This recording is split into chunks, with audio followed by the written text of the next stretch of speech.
Iran's President Ebrahim Raisi says there will be no agreement to revive the 2015 Iran nuclear deal unless the U.S. provides guarantees that it will not pull out of the pact again as the Trump administration did in 2018. Meanwhile, two Republican congressmen tell VOA that they do not believe Tehran is operating in good faith, as VOA senior diplomatic correspondent Cindy Sen reports. As world leaders began to gather in New York City for the United Nations General Assembly, or UNGA, Iran's President Ebrahim Raisi put a damper on any hopes of reviving the 2015 international Iran nuclear deal. Raisi told CBS News 60 Minutes that since the Trump administration unilaterally withdrew from the deal in 2018, Tehran wants guarantees from Washington that would not happen again under a new administration. One expert told VOA it would be very hard for any U.S. administration to offer Tehran guarantees for a future administration.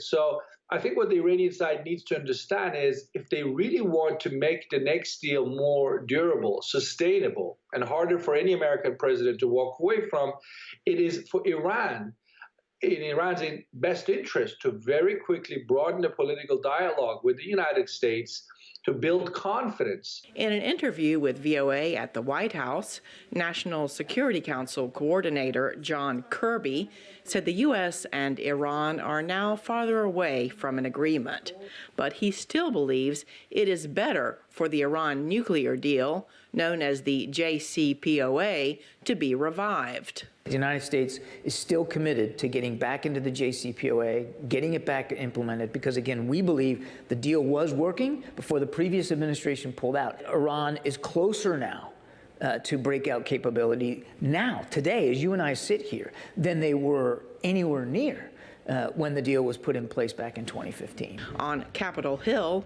Republican lawmakers oppose efforts by the Biden administration to get the deal implemented again.